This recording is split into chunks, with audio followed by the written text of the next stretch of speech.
Hey everyone, so before we get into this episode, we wanted to kind of talk about the elephant in the room, like the tragic news in the Call of Duty community today was the passing of Fero.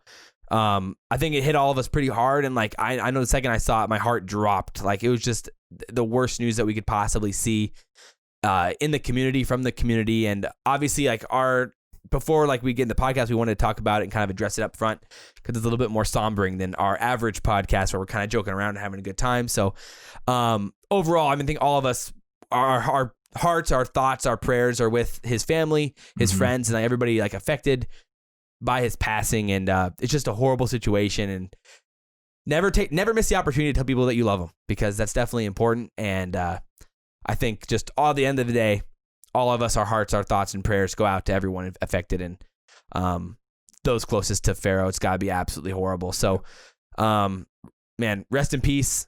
And I think all of us are going to greatly miss him for sure. So, I mean, it's just absolutely the worst. Yeah. So terrible. At the end of the day, we just wanted to kind of talk about that up front before we kind of get into our jokey manner again for the podcast. So without further ado, I guess we can roll the intro music and get into the full podcast.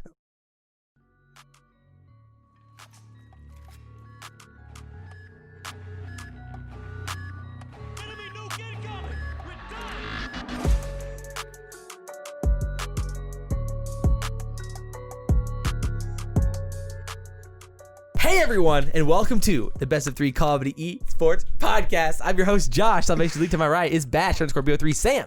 And to our farthest right, per usual, is Rex ShadyNero. And guys, holy cow, we are like under T-minus a few days from Black Ops Cold War now. We're hyped. And again, sorry about the day late podcast here. I was out of town. I know. How dare you have fun? I know, man. How dare you have fun? I'm sorry. I was out of town, and at the end of the day, we were a day late here, so forgive us. But at the end of the day, oh my word, I'm hyped because we got Black Ops Cold War to talk about. We're talking about, while I was gone, 100 Thieves officially announced, and we're going to be talking a lot about news about substitutes for FaZe, a whole lot more, and of course, some awesome amateur talk this week about some of the format for next season and some crazy stuff from last season as well. So without further ado, I got to ask, guys, what's going on? Well, Josh, I am feeling like a man on a mission. I am living in the dark in this cave, my man cave, and I'm typing away on my little computer here. One monitor. But what? In the corner of my screen, I see little red numbers crawling across. What are they? They're numbers. They're codes. They're the nuclear launch codes. In my grasp, and I don't know what to do with them. Do I launch the nukes for the lulz? Do I keep them, save them for a rainy day? I don't know. Launch them, baby. Option 1 was the most logical. Press the button. Yeah, I mean, yeah. I mean, that's power right there. Shout out to your FBI agent. Rex. Whoa. Shout out to the FBI agent. No. Cover the webcam cameras here. No, we can't be having that. But Sam, how you doing? I'm doing good. Yeah? Doing good. Cold War. A little cold outside too. You know what that means? Cold War. And nuclear codes? Oh my gosh. Dude, oh my word, it's time. Coming. It's all coming together. Wow. This is beautiful. Yeah. But we got a lot to talk about today. Yes. And you can listen to this podcast on Apple Podcasts, Spotify, YouTube. I think YouTube. You can drop a comment on YouTube, but you can also drop a review, a 5-star review on Apple Podcasts. And we got one to read today. Good news, guys. Sam is reading it today. Whoa. That's a twist. This 5-star comes from Kronos. Oh, the homie. Thanks, Kronos. All right, here we go. The Best of 3 podcast is the best Call of Duty Esports out. I think you meant to put Call of Duty Esports Podcast out. Obviously. But, thank you. You have the great intros from ShadyNero. Yep. And the TV cam, which is hilarious. Oh. Uh-oh. We're having a little bit of a show right here. Oh,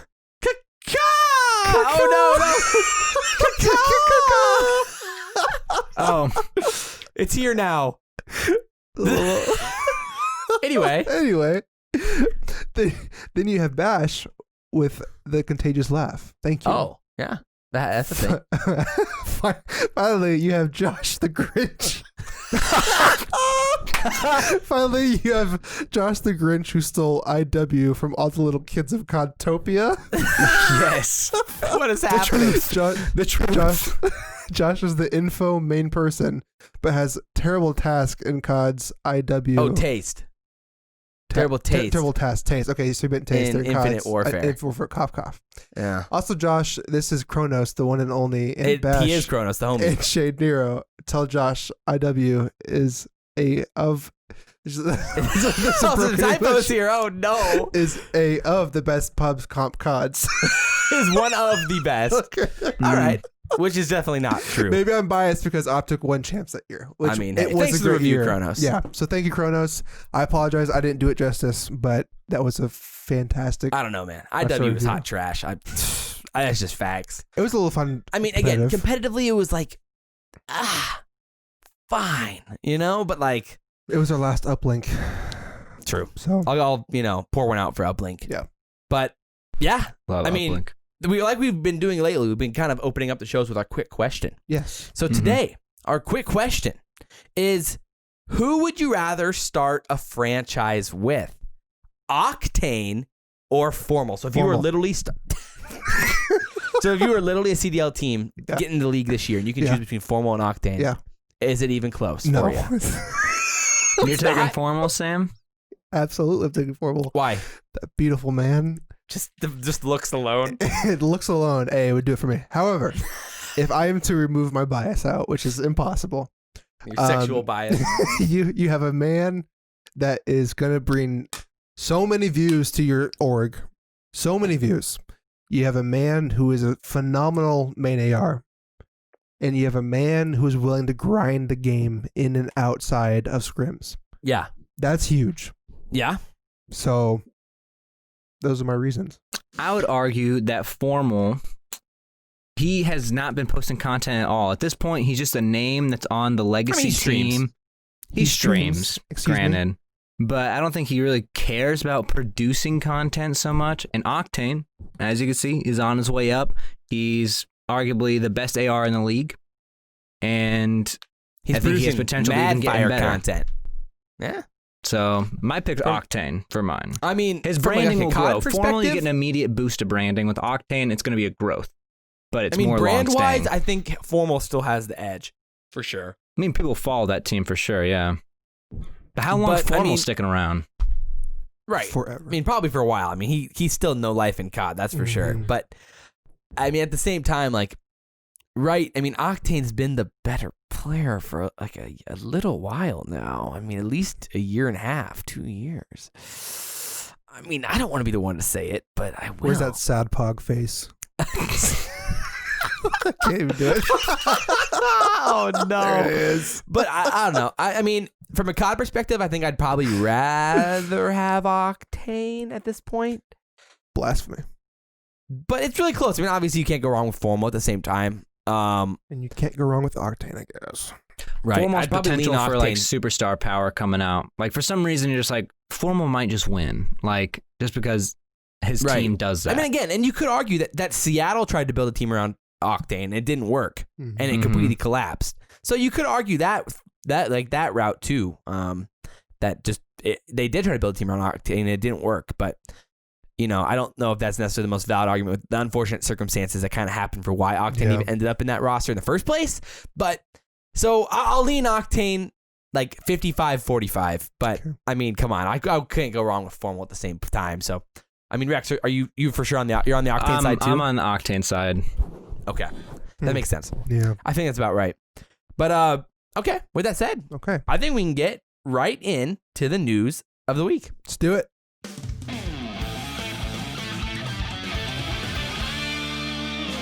The Call of Duty News of the Week.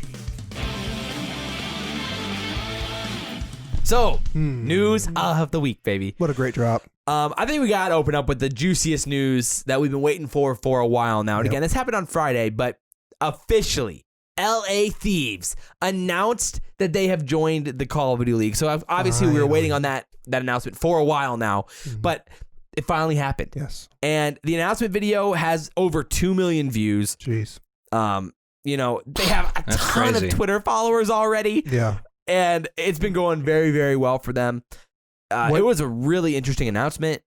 Wasn't their Twitter following was like already like the second highest? It's already the second third or highest something? behind Huntsman and maybe Empire. I have to check Probably Empire. the most updated, the updated thing. But yeah, I mean, they kind of all were in there. I mean, yeah, they have 81.1 thousand right now, which is just nuts considering they've been in the league they're only 4,000 behind Dallas and it's been 4 days. That's insane. So you could tell that there's a little bit of excitement about Nadeshot being back in Call of Duty, to say the least. I mean, basically the whole rundown, they announced that they have their 3 starters for sure. They have Slasher, Kenny, Tej. What we all kind of expected. Yep. And they have yet to announce who their 4th is going to be. Draza is on the team currently as a substitute. So they have not decided yet who their 4th is going to be. I mean, there's a handful of options out there, obviously. Crone, CDL Intel, did say that Temp may or may not be that guy, but we can talk about that in a second. Yeah. Basically, what are your opening thoughts on 100T on the announcement, the branding, and where they are currently, and then we can talk a little bit more about like why they decided to get back in. But like, what are your overall thoughts, like Rex? I mean, obviously, it's nothing but good for the league, and like in Call of Duty in general, is having this sort of like name and brand in the league. I mean, yeah, I don't know. Like, it's nothing else but good. I hope the team is good enough to keep carrying that brand too, so they're not like a bad team with a good brand. Oh, for sure. Because then it's just nothing happens. But I don't think that'll be the case with this team. I think they'll at least do as well as OpTic did, or better. Probably. Yeah, but this better. year they're gonna be in Dallas. They're gonna be playing on a game that they like probably a little bit more than Modern Warfare. And they're working with Nadeshot. Nothing could be better for those guys. From where they were as OpTic, the most hated team, to possibly like the second most liked team, maybe most liked eventually. The vibes are gonna be at an all-time high for them. I mean, like it's gonna be wild. Is this the next legacy OpTic team? Is this the next one? The next dynasty? I agree. Yeah, literally. What are your thoughts on the branding? I mean, the logo, the color schemes, the red and black, keeping up with the 100 Thieves, LA Thieves. Rise is pissed. It's their exact situation red there. And black. Yeah. What are they gonna do when they join? Hopefully. I don't know, but literally, I personally love the branding. Yeah, the red and black and the logo is so sick. It's real. It's just clean. Yeah, it's just like the L and it's just an LA, right? But like in I don't know, graffiti LA letters, Thieves, and like a kind of like graffiti-er style, like LA. Yeah, gangsta graffiti letters, sort of thing. Yeah, I mean, I thought it was really cool how Nadeshot kind of like put it in like the little intro video they posted. That like they wanted a brand that like encompassed their city, not necessarily like creating like a mascot or like a they didn't want to create like a thief to be their mascot. They wanted to kind of let the LA Thieves embrace the LA culture, and so they just wanted to have the letters LA, like what the Dodgers do, kind of to be like their logo, their brand, which I thought would make sense. Like it's the same thing like what New York does. The Yankees are just NY, It's like it's kind of like that. It's working with that branding, which I think is really, really cool. Which is cool too. Like since you already have 2 LA teams, it's like one is a mascot, but then one is like just the city. Yeah, you know what I mean. So that's probably a good way to distinguish themselves too there a little bit. For sure. I think it just feels more like it's supposed to be in Los Angeles. Yeah. Where OpTic Gaming, LA didn't feel like a home for them. Where like for 100 Thieves, LA is a home for them. So, that it makes a lot of sense. I'm really excited about it overall. I mean, the announcement video was dope. I was in. It was cool. It was really definitely cool. in. And the hype is definitely real. I mean, at the end of the day, I don't know how this is. It's not a bad thing. There's no way it's a bad thing for competitive COD. No. Especially with the influence that 100T has at the end of the day. So I am really, really excited about it. When it comes to players, let's talk about the players then for a little bit before we talk about why they got into it. I mean, at this point, who do you feel like would be their 4th? I mean, the rumors at this point, it seems like, Crone doesn't think it's going to be Temp. John, Enable. Yeah. Who is going to be there? If it's not Temp, I feel like it's going to end. Like a little bit of friendship league, I think, plays a part in this, but I feel like Enable could easily fit into that mold. Yeah. But I think it's friendship league based a little bit. I'm not saying Enable's not talented, but it seems a little friendship leaguey. But he'll still probably succeed if he goes there. Yeah. I mean, people kind of thought it was bait, but he posted like a picture of him wearing the LA Thieves, like the LA hat, you know? Mm-hmm. It'd be really cool to see Skrapz on that team. Dude, I thought the same thing. I'm Kind like, of cool. they need the main sub to Yeah. compare with Tej. Like, it could Yeah. potentially work. Yeah. I mean, it depends what Kenny wants to do, though. If Mhm. Kenny wants to feel like if he wants to go back to being a main sub, Yeah. then they need a flex. Yeah. But if Kenny's still down for flexing, Mhm. then all right, then maybe we can figure something out there. So Plus, if you know Skrapz is willing to work for $50K, which they would obviously pay him more, but probably. Yeah, so I mean, I guess the biggest question is like, what does Kenny want to do? Does he want to play a main SMG or does he want to flex? Mhm. And then like, who is out there and what are they willing to do? So then they kind of like is that dynamic. It's really hard to say who's going to be at this point. I honestly don't know. Yep. I wish there was a little bit more clarity, I but know. there just isn't, and like Yeah. there's no news at all about it. I know. Like, And CDL Intel doesn't seem to be very confident about it either. I know. Like, at first I thought, like, they, like, knew who it would be, but it seems like even Thieves don't even know. Like, No. they just don't even. It's crazy. It's so. I so wanted weird. it to be temp so bad. That would have been really cool. Oh, Like, I know. that'd have been- That's the hypest pick. That would have been a spicy team. Mm. It would have. Very I think spicy. Enable makes a lot of sense, but I honestly don't know if he's going to come back as a player. I think like as a content creator makes a lot more sense, Mhm. but I don't know. No idea. Maybe, yeah. I think content creator makes a little bit more sense than like him coming back as a player at this point, but I don't know, maybe not. Overall, I thought they put Nate Shot and John Robinson posted a video about like their whole thought process and like about why they joined the league, which I thought was really, really cool that they ended up doing that. And I mean, number one, they were very hyped that the LA spot was what was available. Huge. I mean, that's huge. And again, Nate Shot originally was like, we didn't want to be the Utah, like they said they were originally going to be the Burglars because they didn't think they were going to be allowed to use anything associated with their original name. Utah Burglars. The Utah Burglars. Sounds like That's a hilarious. McDonald's like special. I know. Yeah. The Utah Burglar. It's so weird. But yeah, so they were hyped about the LA spot, and then they were also hyped that like they're getting the team that Slasher and Kenny were on, who were on their 100T team in BO4, and they believe in those guys. They can build a team around those guys and go from there. Of course, like they said, they figured out that they could use the name Thieves, so it kind of all started coming together. And then financially, they said they were hyped about how Johanna Ferries was working as the commissioner and working with the owners to create the league's future. And John Robinson specifically mentioned how good the YouTube deal has worked out. So what does that mean? I don't really know. But apparently John Robinson believes that it's been working out very, very well. And they specifically mentioned that they've seen that teams have been able to succeed, which I think is the part of the whole conversation we had previously Huntsman. about Huntsman and Hex showing, Nade Shot that this is possible to actually break even or have a chance to in the future to make money doing this Yes. if you do it the right way. Which is huge. So I think that was probably the deal breaker for them at the end of the day. And specifically, John Robinson said, Nate Shot said at the end, there's so many incredible things they're going to share with you for the CDL, as in the CDL offices. And he said, I believe this is going to be an interactive experience for you guys, for us, and for the league as a whole. So like, and he said, I believe in Activision's investment into Call of Duty Esports. So pretty positive news. Which Good. is like promising for everyone who watches it too. Like Right. if like someone like him is saying that, it's like that's okay, that's cool. Or if we're That they're- playing on the daily. They're invested, so that's good news for everyone right there. Yeah, for sure. So like that got me really excited. So I mean, overall, like thoughts when you hear all of that from like Yeah. John Robinson and Nade Shot. I mean, Nothing but positive. gotta be excited about that. Rex? Gotta be excited.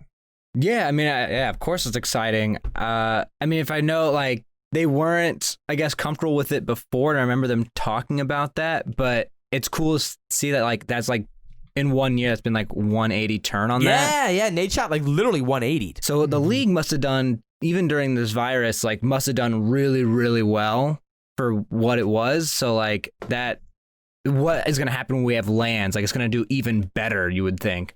So I'm excited for the future of the league as a whole just because of this. Because, like, if they did well during Corona and Thieves got in, imagine what's going to happen when, like, are full force able to do this league like they want to. Yeah, 100%. Yep. The other thing that they mentioned that was really interesting was John Robinson was like, when they're talking about like the financials of it, was like, also, we're really excited about the entrepreneurial opportunities that we are going to have as a franchise. Mm-hmm. What does that mean? I don't know.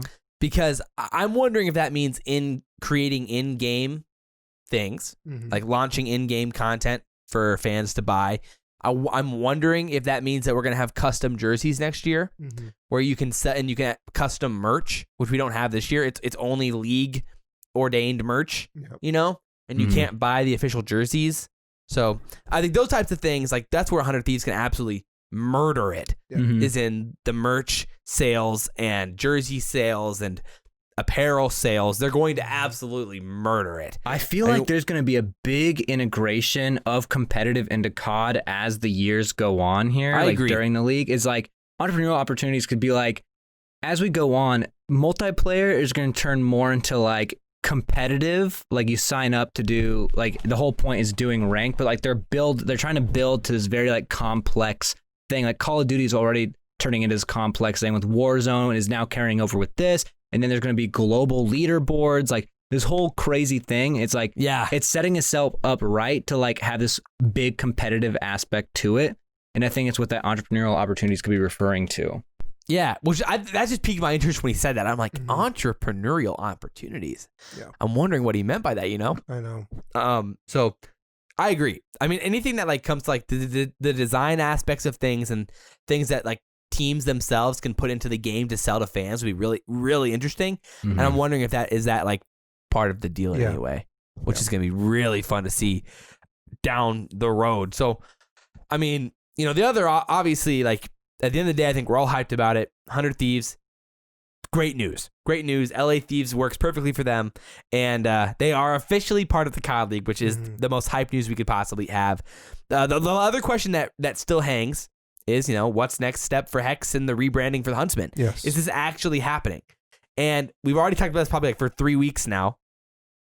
And there isn't really that much more news besides just like little hints and teases here and there from like Hex and from the players and from like little weird things like Formal's PC colors.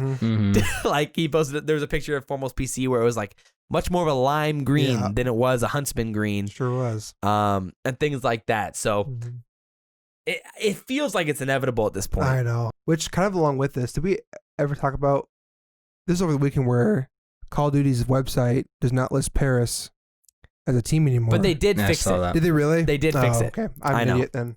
Shoot. Yeah. That was juicy for a second. It was, yeah. Okay, so they fixed it, but I thought for sure. Like, supposedly there was a glitch when they were like adding in the 100 Thieves thing, and they somehow... It was so perfect though that it was Paris. That was the one that was left out. It was, dude. Like, Speaking of, we got to do our weekly. What is going on with Paris? Are they ever going to do anything? Every week we got to bring it up because like, it's kind of crazy. What is going on? Every week that goes on, it's like everyone else is like announced, and they're still don't even tweet for like a month. It's like, what has happened? Yo, I should create that. What's wrong with Paris? All right, I'm inserting that into the podcast right here. I'm making it tonight. What's wrong with Paris? 3, 2, 1, boom. Welcome to What's Wrong with Paris. That was so funny, wasn't it? It was funny. Oh my God. But what would we be mind blown about, Rex? I will be mind blown until finally we get like a roster announcement or just something from them.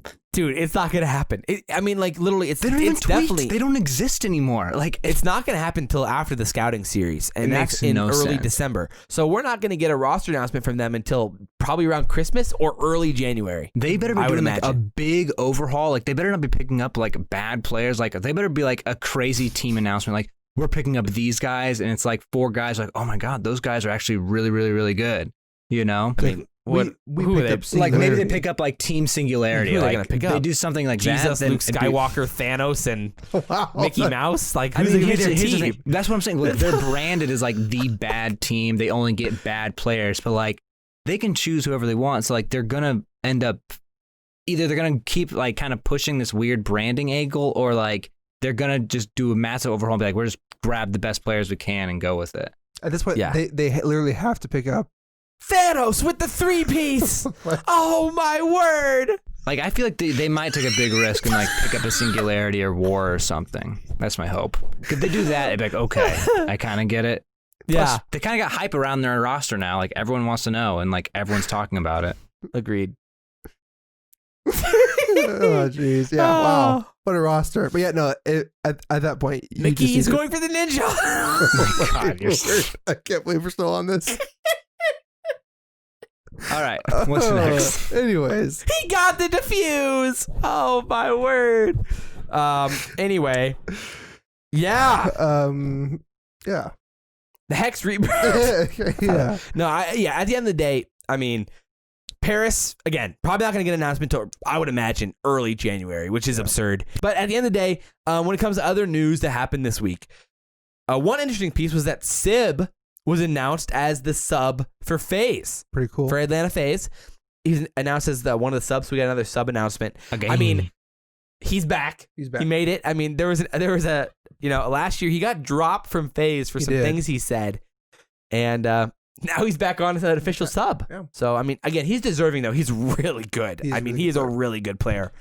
Yeah. It's interesting that he was willing to sign for FaZe, where they're a team that, like, you're not getting on that starting lineup. Yeah. But, I mean, if he's comfortable playing in the AM scene all year, then go for it, I guess. Yeah, like, which we know that, like, subs are pretty much free reign now. They can compete without limits, so that's probably good for him. He's got a salary now. He'll obviously play for the FaZe Academy team. So yeah, I mean, what a sub to have too. Like on a team that's already stacked, and then you have another sub that's like easily could just, fill in. Yeah, for whatever needs. Yeah, for sure, 100%. So I think we're all pretty happy with that one because I think Sib's nasty for sure. Yeah, he's good. One other thing that I thought was really funny was Crim was talking about. Or I guess Clay was talking about why Crim changed his name to C6. And supposedly it was because he believed that C6 was smaller and his red name tag in Modern Warfare would be harder to see through during like smokes and bushes and cover and stuff. Mm-hmm. And so that is why he changed his name to C6. I mean, absolutely hilarious at that point. If it's true, yeah, I mean, that's pretty funny. But wow. I mean, what in the world, I don't know. That wasn't much of like a news more than just funny, I think, at the end of the day. Some real news, though, is that Kenny is back. Yay. The other name change of last year. Mm-hmm. Did anyone call him Kuavo? No. I think Maven did it for like the first week, but then stopped. But at the end of the day, he ditched the Kuavo and he's back to Kenny, which, again, duh. Why did you change in the first place? He said... I didn't get like what he was saying. Like he was saying like he would try to change it back last time, but they didn't let him. Just because he started with Kuavo? Okay. So you just couldn't do name change. Okay. But yeah, I guess like his branding is Kuavo, but then his real branding is Kenny, I feel like. That's it's definitely brand. So it's just like, anyways. Yeah. It didn't really make sense why he changed in the first place. Yeah. Like Quavo's technically like the cooler name, I think, but like everyone knows him as Kenny. Everyone knows him as Kenny. Yeah. I think the only successful name change was Crowder. True. You know what I mean? True. It's weird to say replays now. Yeah. Like, it's for sure Crowder. But like that was so confusing because there was 2 FaZe replays, and so that was why it was like that made no sense. So he had to change his name. So the other thing, another part of the news that we want at least talk about real quick, Octane, he confirmed that he has paid over $10,000 in fines. That's insane. Very exciting. He was on no free shoutouts, of course. Attached podcast. And he confirmed that he was over 10K in fines, which he did kind of already say because he said that he paid more than what they won, which was that. So that I thought was funny. And the other part of the 100T announcement was that Tommy, which is dope. This is so dope. Tommy was announced as a streamer and content creator for basically their competitive Warzone team. Yeah. Which, I mean, yeah. It'd be cool to see Warzone. It'd be cool to see that take off too. Yeah. I guess. For guys like Tommy, though, for sure. Like, I don't know. Because I honestly was hoping Tommy would come back in the Call of Duty scene. Right. As in like a pro player. But it's really interesting how like he was able to like turn this into like being like a competitive Warzone player. And like really good. Yeah, which he's like nasty. Like if you ever like watch those tournaments, like he was like knocking out like Tim and his duo, but which I know Tim. All right, let's pull out better examples than that one. Tim isn't necessarily known, but I mean he's hanging right in there with like Huskers and those guys absolutely. and Symphony and everyone is like the best Warzone players. Yeah. So yeah, no, for sure, it's sick. I mean, it was kind of surprising because like he's European for joining 100T, but that's really exciting for him. It's cool. Mm-hmm. I mean, Nade's obviously known him and competed against him for a long time, and so it's cool to see like Nade like reach out that hand to Tommy to kind of give him a really cool opportunity to join 100 Thieves, which I think is really, really dope overall. Absolutely. The other part of the 100 Thieves announcement that I actually didn't even think about was that they're building out a team for Warzone and for COD Mobile. Are they really? So as John said, they're going to be in all three aspects of COD. So they're going to be, I don't know if they're like, I guess they don't really know if they're going to be building a full team in all three, but they're going to be at least picking up some people in Warzone and in COD Mobile. So that's pretty interesting. That'll be like the first team in the CDL to pick up like COD Mobile guys, which is wild to say the least. It's so weird if COD Mobile takes off, to be honest. Yeah, it kind of pisses so me off. Weird. So strange, but hey, there's a market for it. Yeah. I'm wondering, this popped in my head. You know how Nate Shot is like invested in the handheld gamer the thing that all those yes. No free shoutouts. No free shoutouts. That like mobile gaming thing that like all the YouTubers are a part of. Yeah. Does it help those sales if he has a COD mobile team? Probably. Yeah. I don't know. Comes to mind. Entrepreneurial. Smart business plays. I don't like it. Big brain. Hashtag no twins, no wins, by the way. I had to get that out there as well. No joke. Why are they on a team? Come on. Yeah, I know. Paris. I know. Jeez. And similarly in the AMP scene, like a lot of guys have kind of been announcing that they have like they're searching for a fourth or they're going to be playing in the AMP scene, like Blast and the Halo Pro Neptune. Yep. We're going to be playing in the AMP scene together, which is interesting. And Neptune's coming through as the Halo guy. I wouldn't be surprised if we see a little bit more of that, and especially at the beginning of the year, considering that Halo's not coming out till mid 2021 now. So I wouldn't be surprised if we see even a few more Halo guys end up coming over. Oh, absolutely. For at least a while. Yeah. And give it a go in the challenger scene. Yeah. But yeah, I don't know. I mean, anything else to say about the news overall before we head into our kind of like talk about the AMP scene? I got nothing. No. Alrighty, let's get into it then. Let's hit the drop. Bang. Don't do it. Do you want to see what's going on here? Don't you stick that knife in your leg.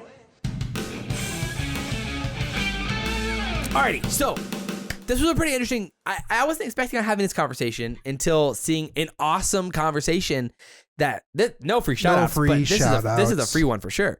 That I Hold Shift had on his podcast Off the Rip with Parasite, Royalty, and Exotic. And they talked about like all things AM scene and had a really, really cool conversation about kind of the aspects and the struggles of the AM scene in Modern Warfare and the format that was announced that we talked about last week for this year when it comes to the scouting series and the elite series and how that's going to play out this season with the AM scene being so stacked with so many pros this year. Yes. It was just a really, really, really cool conversation. I thought we could have a fun time talking about it today. The first thing that they kind of talked about that we wanted to cover was like, basically like one thing that Parasite mentioned real quick was that last year in Rostermania, he thought he had a chance to be on the London team, which would have been really interesting. It would have been strange, but yeah. Really strange. He said that he was talking with those guys to be their main AR instead of Rated, who again, Rated ended up getting dropped. Yeah. And but then he said that, he thought that was actually going to happen, and then basically Rated ended up being what happened. But I thought that was really interesting. He actually thought that he had a chance to be on the London squad. Like what? That's crazy. What a weird team. What Skrapz, Dylan, Wuskin, and Rated? Yeah. Well, who knows if those same like four guys were the same people? Like maybe London was going to go for like a lot more like diverse roster, but maybe that's right. He didn't specifically say that it was Skrapz and Wuskin, which again, Skrapz is the main AR, so maybe that wasn't what the team was at the time. Yeah. Possible. But he did say that they went with Rated instead of him. Yeah. So that would fit in with like the whole schedule of that team though. So I thought that was very interesting. Another struggle of last season that I want to talk about before we get into like specific talking points was that like Royalty said that none of his team had an offer this season after winning the Challengers champs. It's insane. That's so tough. That's so tough, man.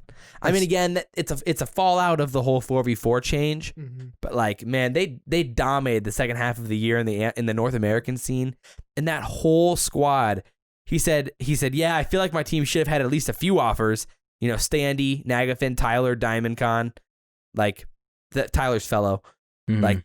That's just crazy, man, that none of them had an offer. Again, Paris, dude, what are you doing? Unreal. I mean, I don't even know if it's like, I mean, it sucks that like the winning team gets no offers, but like based on the teams that we know, most of them were already had their people except for like a few spots. Right. Yeah, they're already existing. Again, it sucks. It's just so unfortunate. It's just minus hard, like, Paris. You would think Paris would have talked to him, but it's just hard because like exactly.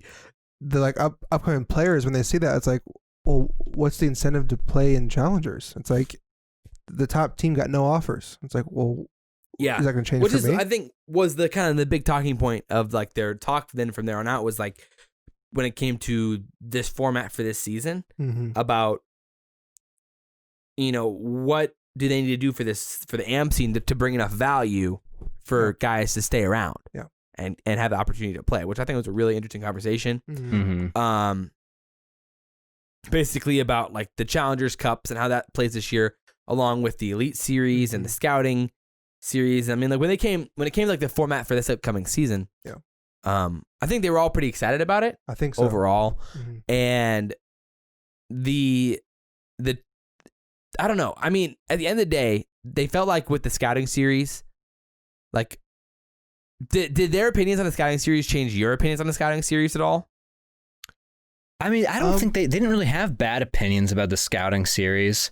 Right. I don't but what'd they say? Like it was the top 64 that go, but they don't think like the 32 to 64 are not going to be looked at probably, I think is what they were guessing. Yeah. They basically were like, just like, you know, maybe the top 64 to like 30, you know, it's really only going to help them in the AM scene. It's not going to give them a chance, you know, at being a sub, which makes sense. I mean, at the end of the day.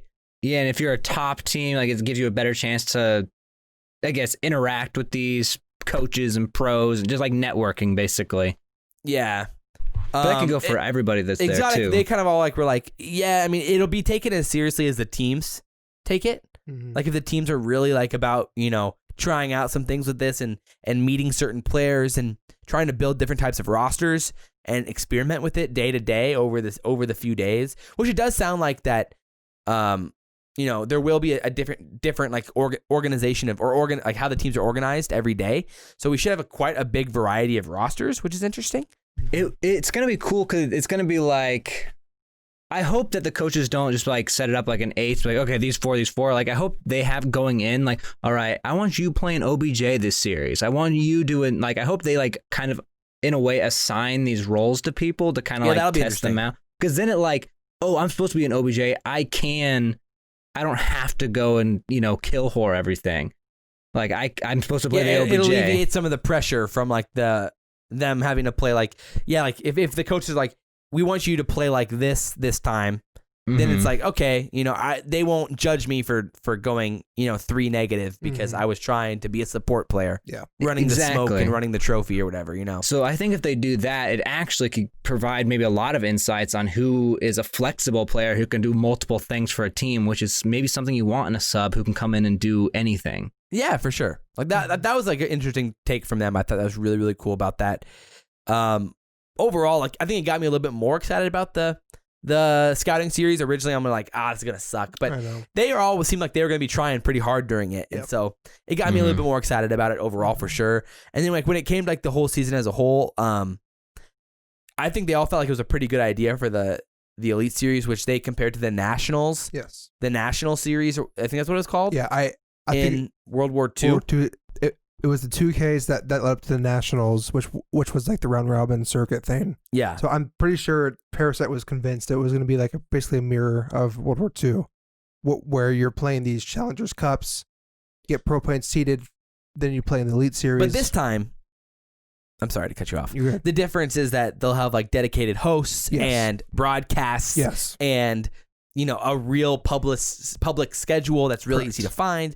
Yeah. It'll be like a part of the COD League scene, unlike the national series that was like you couldn't even find information about it. Yeah. So like that gets me excited about that as a whole, and like gives me a lot of optimism. And another point that they made was that really fun was like that it finally will give a team like will be forced to play against other great teams. Yes, and like an equal opportunity for all teams versus all the others. Where like they talked about how you could like manipulate pro points to avoid playing certain teams and how that would like that played out during the year. That's insane. And so like that was just like a whole crazy conversation in itself. But I highly recommend listening to the episode. Yes. Go give I Hold Shift some love for like kind of creating that conversation because it was really, really good. But that was just absolutely crazy. Yeah. I was like, it was a great conversation. Yeah. I think like one thing they talked about that was really interesting was how like bottom AMs and like how they compete in LAN tournaments in the future. Yeah. Because they all hated how the LANs were at the beginning of the beginning of Modern Warfare, which we talked about before, like how it really didn't make that much sense. Where like you'd have like, the Atlanta home series LAN, the London LAN, the Dallas LAN, whatever it was, there was tons of them. And it was impossible for certain teams to go to all of them and really expensive. So I mean, what were your thoughts on that? Because like, how can you create a better system for that when LANs come back that doesn't like force teams to go every single week to these LANs and across the country? Yeah. I think what they're saying made total sense because when you think about it, when you have these not top 8 teams of AMs and there are some orgs that will sponsor, lower tiers and right.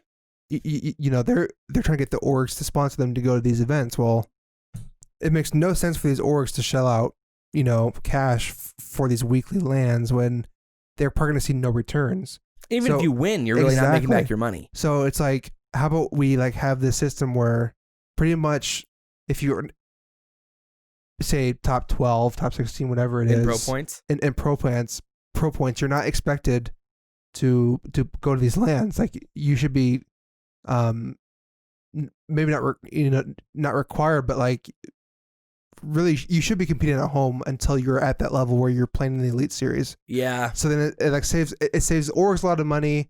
It like saves like it's an easier lower barrier of entry for people that want to compete and they're not scared like, oh crap, I'm going to have to go into debt thousands of dollars to go to these events. So that to me it makes sense. I never thought about it before until now. So right. Yeah, I'm basically on the same page as Sam with this one. Like, I guess the worry too is like, I mean, the like LANs have always been like a big part of COD, like in the past, where it's like you have these giant LANs and there's the potential to play against the pro players, but like now the potential for pros is it's just like not going to happen now. So like, does that ruin some of the culture though?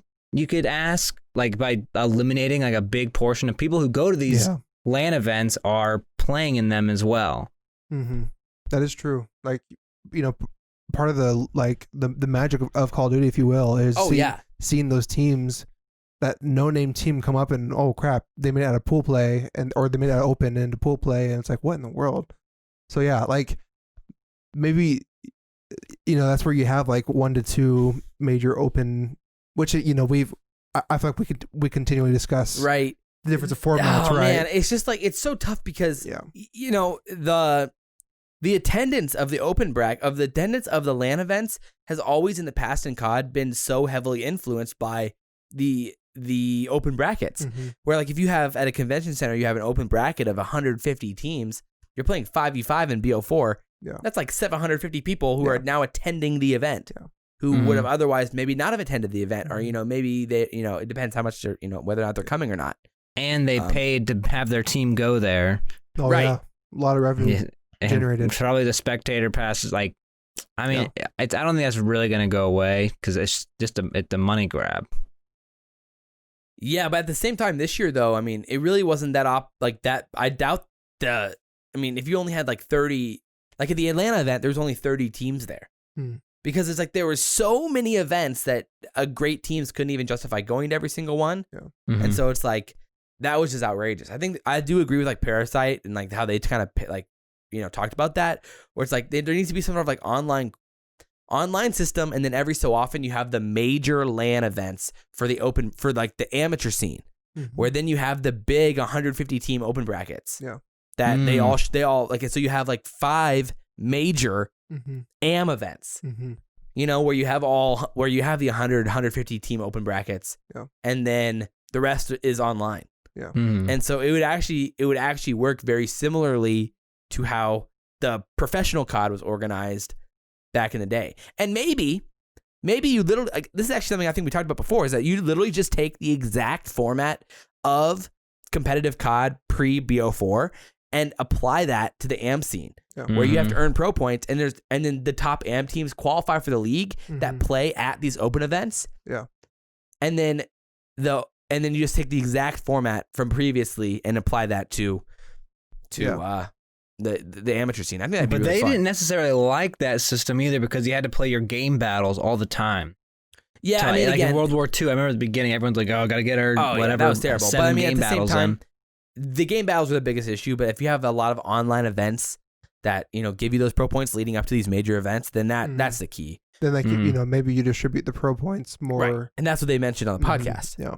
Was that in the 2Ks, only top 64 get pro points, and there could be 500 teams or whatever.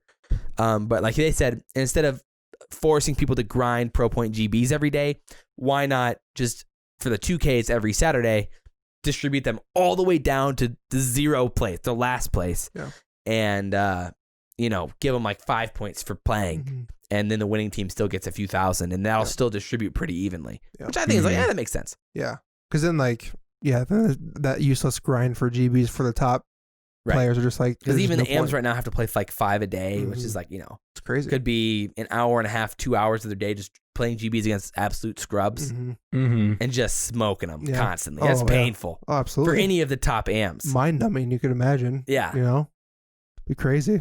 Yeah, I feel bad for them. Yeah, so that was just painful. But overall, terrible.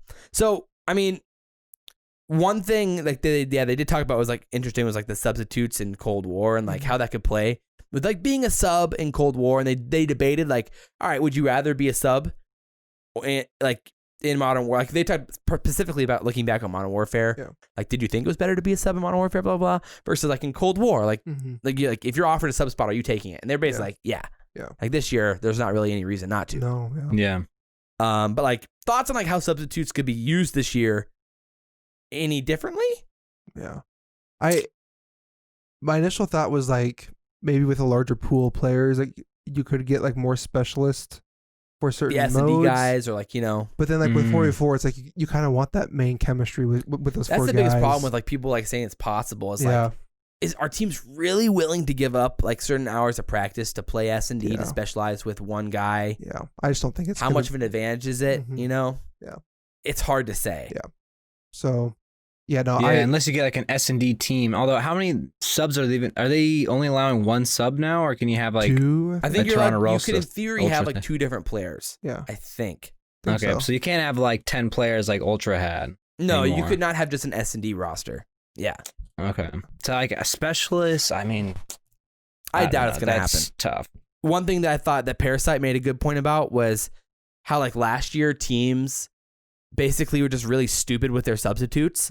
Like, and he gave the example of OpTic and how, you know, last year they already had Dashy and Slasher in their starting lineup, 2 ARs who prefer to both be main ARs. But then in their subs, they had 2 guys that also preferred to be ARs, Goonjar and Chino. And so it was like, he thought it was like beyond brain dead for them to have 2 ARs / flexes when they already had them, so many of them on their team. Yeah. And so his thought was like, hopefully this year teams are more like, you know, more tactical with how they sign their sub players, that they can actually be valuable and potentially help them if they ever want to make a change. Yeah. I feel like they will be. I feel like because a lot of teams made changes with their rosters during the year, and like having those subs already having a good sub would probably make their lives way easier and cheaper.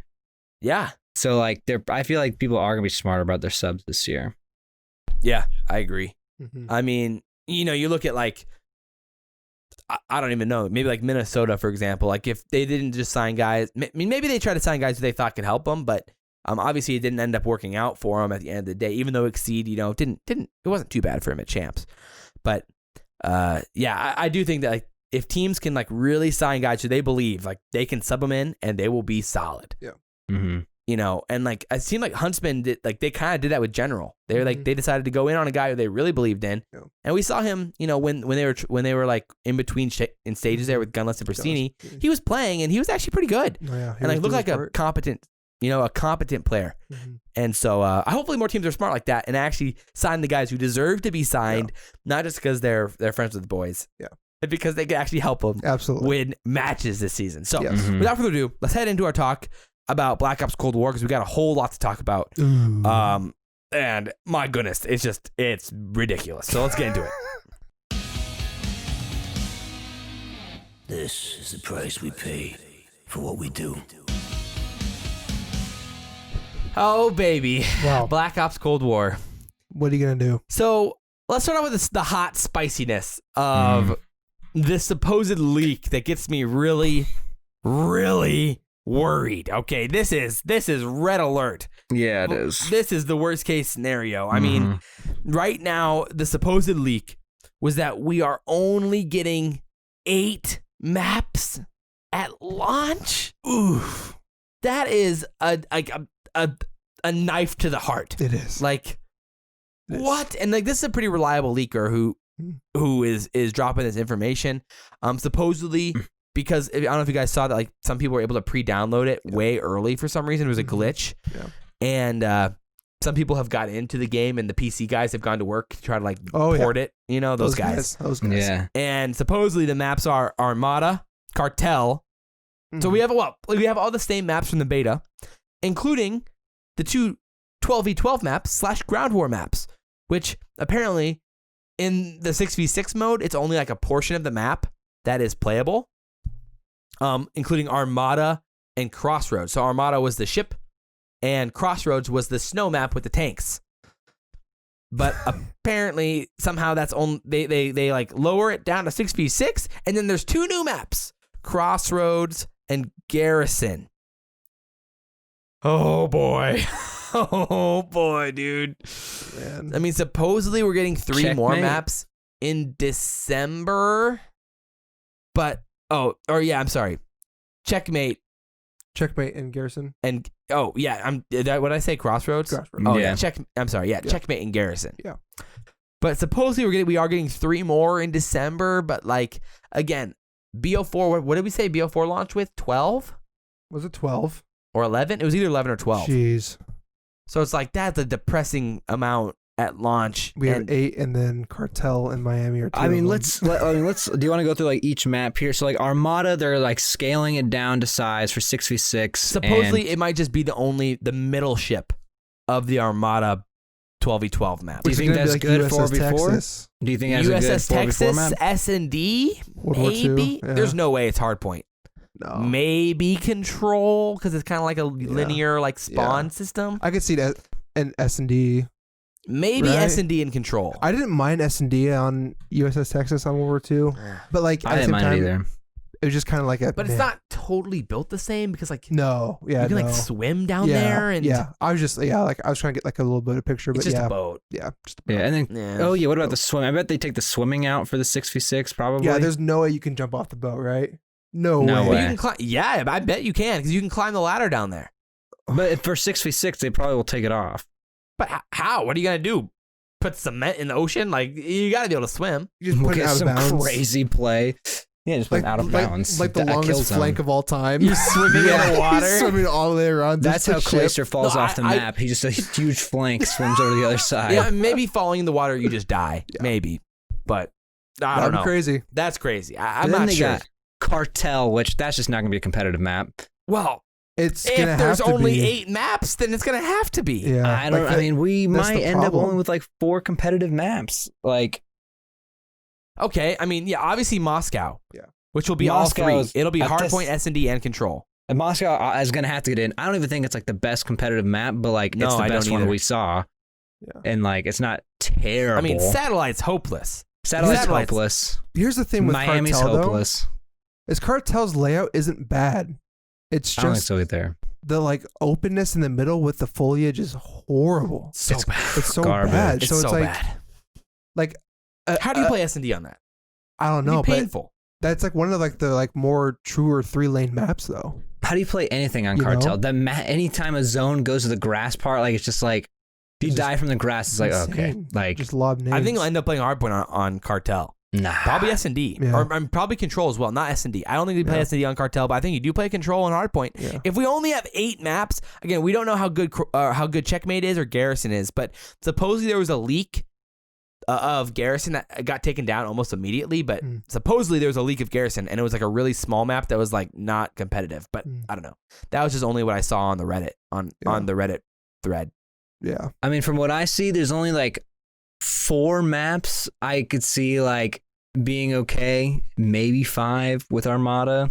But when it comes to Hardpoint, Moscow is the only one, and Cartel 2. Maybe, and then I mean, we don't know. Miami? We don't know what Checkmate looks like or Garrison, but I mean, Checkmate at least we don't know There's anything. no way we're playing Hardpoint Miami. There's no way. I don't want to play Miami anything. Miami is out. It's way too massive And dark. Ugh. and dark and massive Be and terrible. sucks. Yeah, there's no way. So Moscow, but like you can't only have 2 Hardpoint maps. So then you literally have to have Crossroads be a competitive map. That's just only because we don't know what it is. Checkmate, yeah. Checkmate, Oh, I'm sorry, yeah, Checkmate. yeah. But I mean, maybe Crossroads, depending on what the map looks like because Crossroads just had like a bunch of like little small bunkers, basically, is what it was. Yeah. It depends what part of the map it's on too, like, Yeah, and how they kind of like cut the map. right. And there was massive like ice fields, you know, just like the lake. Man. I So don't it's know. like, It how is that doesn't look competitive? There's no good. way. It does not look good. Yeah. That's At horrible. this point, bring back slums and other things, and I don't know, man. They're, that's what it we takes might to be get doing good throwback competitive maps maps. this year, guys. Might be doing throwback maps. But if we don't, my issue with this is this basically in my mind confirms that we aren't getting ranked play at launch for sure. Like no chance we're yeah. getting it at launch. No way. It's gonna be like in January or something. Probably not at launch, no. There will So- be a playlist at least that comes out, and then with At some Treyarch's point- reputation, will probably turn into ranked. My issue is that like there's no way. I mean, we can't commit to these maps this early. Then there's no way. So it's like, so then maybe 3 more maps come out in December that are like gonna be throwback maps. Maybe they're all 3 throwback maps. Could be. I mean, And there plus could just be Nuketown. new maps that are maybe they're good for competitive. Maybe. And then ranked released. And then rank releases, and so then you have enough options where it could potentially work. Mm-hmm. But I don't think we're getting ranked till at least January in my mind, like middle January, Yeah. which sucks. Yeah. But Yeah. at this point, if we're only having 8 maps, which this seems pretty legit, that's just depressing. Yeah. It's so depressing. It's such a like the wind out of the sails Mhm. situation. It really is because we already know what half the maps are like, and we didn't like any of them except for one. Yeah, I was so hoping that the beta maps were just like a random maps they thrown out, but I think they thought those were the best maps. They might Yeah. have. It's yeah.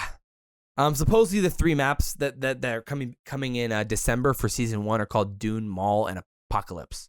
Hmm. So Could be Dune does good, not maybe. sound like a competitive map. Mall, maybe. Malls has potential. It sounds like. Apocalypse, who knows? Who knows? Yeah.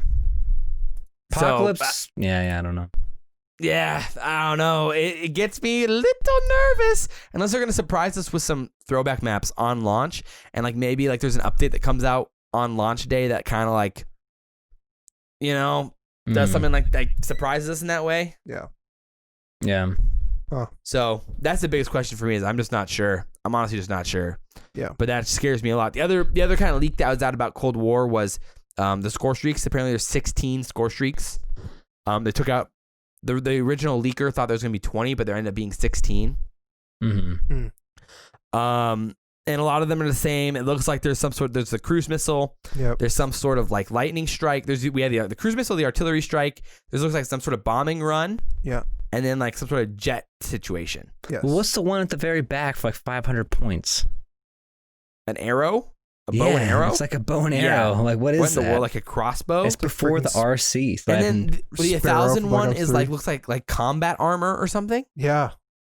That's weird.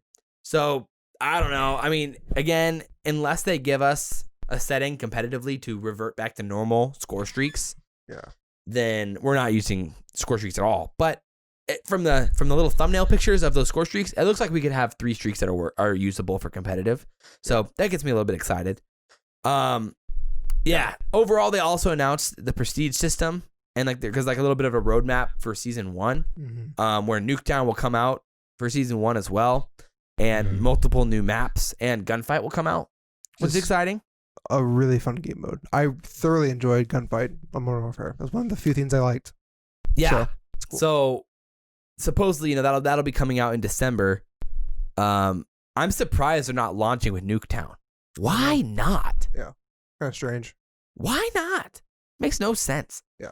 But the screenshot pictures of Nuketown look dope. I'm in. Yeah. It's good map. Nuketown's always fun. Oh yeah. Well, here's the thing. They delay it because like the minute they announce Nuketown, everybody gets back on the game again to play Nuketown. Yeah, I mean, yeah, but wouldn't you rather have them buy it at the beginning of the year to play Nuketown? But maybe they think that people will buy it anyway. Yeah. I don't know. People. I mean, you don't think Christmas it'll be free? incentive to buy COD maybe? If you release a that. game with a map that you have to buy, like that's not good press. No, you have to buy. Like I'm surprised it wouldn't come out with Nuketown off the rip to promote it from the beginning, but maybe, I can see either way. Yeah. The prestige system, really weird. Very Weird. strange. So basically the prestige system is like attached to the season pass in a way. Yes. You can only prestige a certain amount of times per season's pass. So again, they're limiting how much you can level up. I hate that, dude. So weird. It was the thing I hated the most about like any of the games, like Fortnite, PUBG, insert seasons pass thing here. I hate that because it's like, why do you cap how much I can show that I played, or like how much I grinded, or how good I am because of what? Like it just pisses me off. Like it's supposedly supposed to encourage people to play more in the long term, but in my opinion, it just discourages me to play more. Because like you just don't know when it's gonna end. That's the thing for me. I'm more of like a completionist. So I'm like, oh, I want to get to max prestige and like be done. But it's like if it's just never gonna stop, it's just every season. It's like, bro, like I want to like complete this and I never can. Yeah, exactly. Yeah. It's like it's just frustrating and like I'll never go over the prestiges and stuff if it just like there's no ending to it. Like because I just they don't said care. There could be how many? 25? What'd they say? 25 prestiges? There can be end up being 25 plus they prestiges. said 25 plus prestiges across all seasons. Yeah, that's what? Crazy. But So again, you start out with 3, and then you get 4, I guess, for each season afterwards. An additional 4, and it just like I hate that.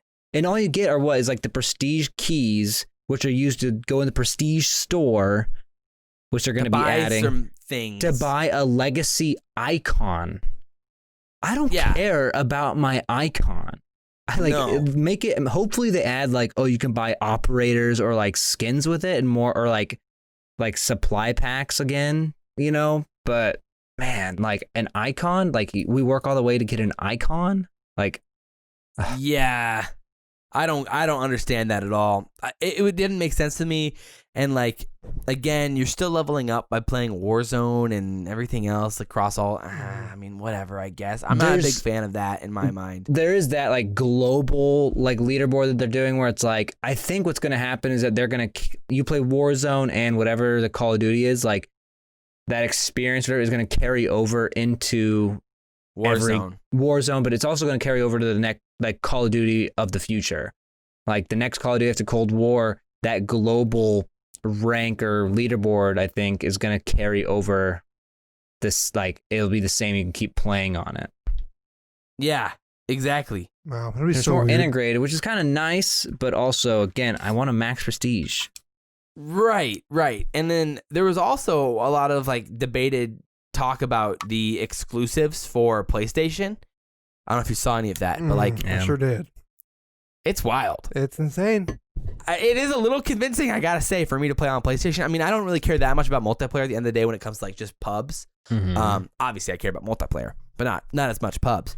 But you get like, if you're partying with a PlayStation, if 2 PlayStation players are partying, they get 25% XP. They get more creative classes. PlayStation players get more creative classes, which, I mean, 2 more. Yeah. that's lit. And like, what else was there? A zombie exclusive mode? Yeah. Onslaught. Which I don't really know what that is. That's I the think it's only like a- one that like maybe would pull me. I've never been much of a zombies guy, but like I could see myself getting into it. And if that game mode's good, I'd be jealous. But from what I understand, it's just like they put you on a multiplayer map and they're just gonna throw hordes of zombies at you and you just fight them in waves like that. And I don't know if there's like Maybe. So. in the other zombie games, there's like Easter eggs. There's more kind of like a story and like it's more little of just straight up secrets to survival. unlock. Whereas this one's more just like, you know, run around, find a high place, and just shoot down at them forever. Yeah. I mean, to be fair, there were some like, some of those zombies experiences, some of the smallest maps were kind of like the most fun, where it's just like, it's absolute chaos and it's hard to survive for a long time. Yeah, it's fun, I guess. But zombies is going to be the next game no matter what. Like, Right. you just won't be able to do it on the multiplayer maps. Yeah. I Yeah. think. So just a little bit more. You get extra tier skips. Oh, yeah, that was weird. yeah. You get like 25 tier skips? Yeah. That's kind of Five. unfair. Isn't it just an weapon extra XP, 5? Double XP events. Or over the whole season, I think it's over the whole year, it's an extra 25? Oh, maybe Yeah. it's an extra 5 each season, probably. Yeah, I think that's what it is. But I mean, think about that though. Like, again, your prestiging is specifically tied to your season's pass. So like, I think tier skips also equivalates to getting closer to prestiging faster, which is just like, again, for people who like love like the prestige, master prestige races, you can't do that now, No. which is just depressing. Yeah. I thought that was always so fun to see what clan Oh. would get to master prestige It's first. basically Yeah. like Carnage and OpTic and Yeah, and you all know, those these guys and FaZe and whoever's gonna get there first is like, Yeah. let's race. And I don't get this comp. Like the simplest is the best. Like Black Ops 3, Black Ops 2. every COD. It's just like it just made sense. And now it's just like there's just so much like weirdness around it. It's like, why is it? I literally didn't even bother 1 ounce with Modern Warfare's No. leveling up. No, Neither did I. literally, I wanted kept to. I pushing you actually back. tried, but I just like couldn't. Like I was just like, it there's literally too much.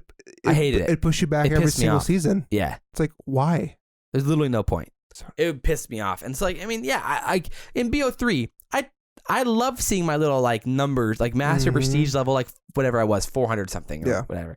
I'm like, that's pretty cool. Yeah. You know? And like the people who are level 1,000, I'm like, what losers? Yeah. It's like, wow, you play a lot of this game. But no, yeah, it's just like, it's crazy. And it's like, I thought BO3 system was perfect. I love BO3 system, and then somehow, why can't we just do that? I'm a boomer, I guess, in that category, but geez, holy moly. But overall, man, I mean, at this point, I'm still excited for Cold War, Yeah. but I have a little bit of hesitancy with Yeah. this 8 multiplayer map thing, dude. Yeah. I think, you know, you could take away from it here that like we're like really bashing this, but I think we're really excited for the game. It's just these little nuanced things are, you know, we can be picky, right? But like we want to see Call of Duty thrive. And I think Cold War will be a good Call of Duty, but there is just a little concerning things here. But that's, I don't know. I'm very excited for the release. I can't wait. I think Treyarch has a good roadmap or a good history with competitive. You know, Vonderhaar knows what he's doing. So it may look weird, but I think we're in for a good ride. I just don't want competitive to fall victim to the grasp of Warzone again. Yeah. That was painful. Yeah. I really hope there's some sort of separation and there is some thriving within the base Call of Duty. So I don't know. Yeah, we'll see. that's the But thing. I mean, Rex, are you at this point? Are you still excited for Cold Oh War? yeah, or I'm how definitely worried excited for Cold War. I what's the like how worried Cold scale? War plays, but yeah, the whole 8 maps thing and only like maybe like 4 maps even being viable at all, and That's terrifying. but we have hope. Is Treyarch. They usually put out some sort of ranked play, Yep. Vonderhaar's and doubled down that we're going to get some support for competitive. Yes. So hopefully that's the case, Like man. that's already better than what was the live stream? The two developers from IW Oh yeah, were like, competitive ruins COD. yeah, it's like, okay, we're already stepping in a better direction there. Yeah. So Yeah. It's That's absolutely good. nuts. But I mean, overall, I mean, we could talk about a lot more. I mean, next week we'll be talking about Cold War for sure. Yep. We're gonna have to talk about the Mutineers situation. I mean, at some point, like, you know, the most unfortunate situation ever. We'll talk more about that probably next week. Give it a little bit of time to breathe a little bit. Mm-hmm. And everything else, and hopefully we can talk about some sort of Huntsman news and a lot more. Maybe some Paris news. Good one. What's wrong with Paris? What's wrong with Paris? But yeah, overall, I'm hyped. Yeah. This is gonna be a fun weekend. The Masters is this weekend, and some more college football, some more football. There's a great weekend. I am beyond hyped. Yeah. I'm not gonna have enough time in the day making a lot of videos. A lot of videos will be coming down the barrel here, and I'm looking forward to it. So, as always, guys, I'm Josh, SalvationsElite. To my right is Bo3. To our farthest right is Rex, ShadyNero. And guys, drop a comment down below. Drop a review on Apple Podcasts. Do it. But as always, we will see you next time. We out.